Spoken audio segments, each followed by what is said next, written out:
जय मसीह के दोस्तों मैं हूं नवीन चौहान और इस चैनल पर आपका बहुत बहुत स्वागत करता हूं यीशु मसीह के नाम में। दोस्तों, बजिंदर सिंह केस को लेकर एक जो सबसे बड़ी बात, सबसे बड़ी सीख जो मुझे और आपको सीखनी चाहिए, या मुझे और आपको जो पता होनी चाहिए, या मुझे और आपको जो पता चलनी चाहिए, और वह यह है कि जब भी कोई व्यक्ति किसी भी प्रॉब्लम में फंस जाता है, किसी भी अपराध में दोषी ठहराया जाता है, या उस पर कोई भी ऐसी विपत्ति आती है, उन समय में उसका साथ सब कोई छोड़ने लगता है, जैसे कि हम इस केस में भी देख रहे हैं। परंतु दोस्तों, एक बात ध्यान दीजिएगा कि आपका और मेरा सब साथ छोड़ दे, तब भी आप और मैं अकेले नहीं रहते हैं। उस वक्त भी अगर आप और मैं सच्चाई के राह पर चल रहे होते हैं, तो परमेश्वर आपके और मेरे साथ जरूर रहता है। जब वह किसी भी अपराध में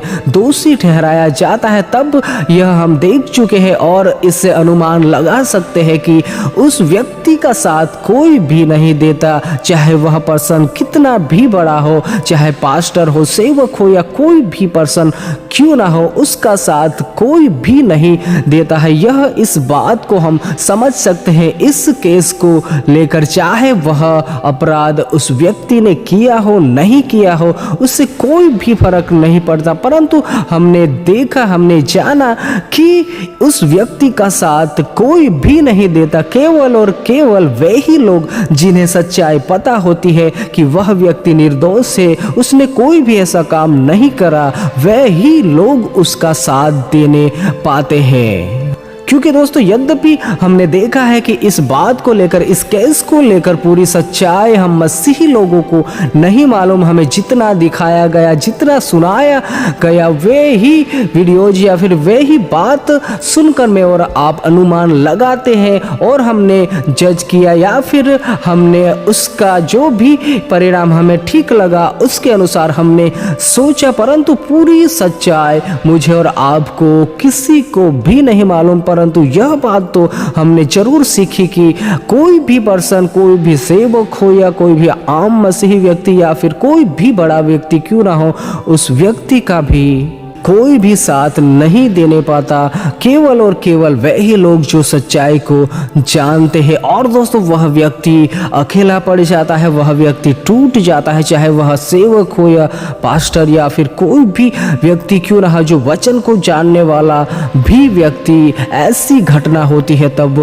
टूट जाते हैं और उसे कुछ भी नहीं सूझता, उस प्रकार होने की भी संभावना रहती है। परंतु दोस्तों, हमें यहाँ पर एक बात ध्यान देनी है कि इस संसार के लोग मुझे और आपको छोड़ दे, चाहे हमने कोई भी अपराध किया हो या नहीं भी किया हो, उन समयों में एक बात ध्यान दीजिएगा कि इस संसार के लोग मुझे और आपको छोड़ सकते हैं, पूरी दुनिया हमारे खिलाफ हो सकती है। परंतु दोस्तों, मैं और आप अगर सच्चे हैं, हम निर्दोष हैं, तो दोस्तों आपको और मुझे चिंता करने की जरूरत नहीं होती है। परमेश्वर आपके और मेरे साथ, और उस व्यक्ति के साथ जिस पर भी कोई भी इल्जाम लगाया जाता है, उसके साथ भी परमेश्वर रहता है। चाहे हमें ऐसा लग सकता है कि मैं अकेला हूँ, मेरा साथ कोई नहीं दे रहा है, जो मेरे साथ थे, मेरे साथ काम करते थे, मेरे साथ सेवकाई करते थे, वह लोग भी मुझसे दूर हो गए इस इल्जाम को लेकर। परंतु दोस्तों, उस समय भी मुझे और आपको हिम्मत नहीं हारनी है। परमेश्वर उस जगह पर भी आपके और मेरे साथ रहता है। अगर हम सच्चाई की राह पर चलते हैं, अगर हम निर्दोष रहते हैं, अगर हम खराई से परमेश्वर के वचनों के अनुसार जीवन को जीते हैं, तो आपके और मेरे साथ परमेश्वर जरूर रहता है। यद्यपि मुझे और आपको ऐसा लगता है कि मैं अकेला पड़ गया, परंतु उस जगह पर भी मुझे और आपको हिम्मत नहीं हारनी है,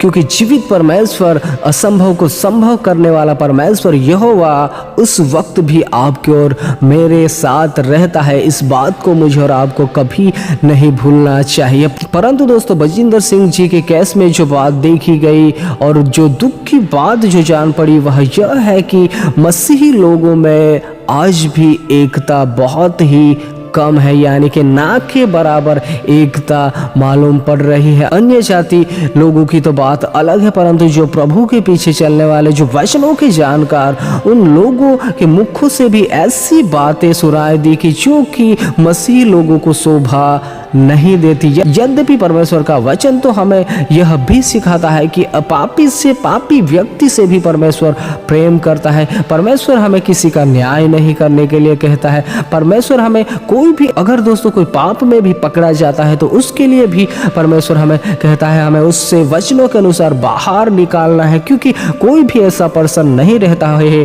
कि जिससे कोई गलती ना हो। छोटी सी छोटी तो गलती होने की चांसेस ज़्यादातर लोगों से रहती ही है, क्योंकि इस दुनिया में बहुत सारे मसीही भाई बहन ऐसे भी है कि जो परमेश्वर के वचनों की सच्चाई को अभी भी बहुत नहीं जानते हैं, थोड़ा बहुत ही जानते हैं दोस्तों। इसलिए इस केस में जो बात देखी गई और वह यह है कि जब यह केस हुआ या फिर जब इसकी चर्चा सोशल मीडिया पर हुई तो एक के बाद एक ऐसी बातें बाहर आई जो कि मसीही लोगों के मुख से शोभा नहीं देती, क्योंकि वचन हमें ऐसा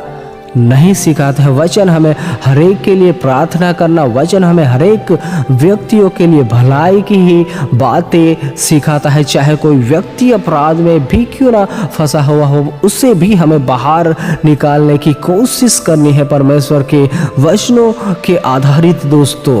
दोस्तों एक बात ध्यान दीजिएगा कि शैतान तो चाहता है कि हम मसीही लोगों में ही फूट पड़े, हम मसीही लोगों का कार्य रुक जाए, जो परमेश्वर का कार्य में और आप कर रहे हैं वह कार्य रुक जाए। इसलिए शैतान तो चाहता है रोकने की, टोकने की, कई ऐसे केसों की उभारने की या कई ऐसी बातों को प्रकट करने की जिससे कि मसीहियत का नाम बदनाम हो, जिससे कि मसीहियत को लोग एक इस प्रकार से देखे कि कोई भी व्यक्ति मसीह में आने ना पाए, नया पर्सन। शैतान तो यह चाहता है कि परमेश्वर के लोग आगे ना बढ़ने पाए, परंतु दोस्तों मैं और आप यह बात जानते हैं कि शैतान की योजना से मैं और आप अनजान नहीं है दोस्तों। इसीलिए ये हमें उल्टा अगर ऐसी कोई भी चर्चा सुनाई देती है तो उसके लिए प्रार्थना करनी है और जितना भी हो सके हमें यह देखना है, यह ध्यान देना है कि पापी से पापी व्यक्ति भी पश्चाताप करे और परमेश्वर के सम्मुख वापस आने पाए दोस्तों। इसीलिए दोस्तों मैसेज के अंत में यही कहना चाहूंगा कि जिस बात की चर्चा में और आप कर रहे हैं,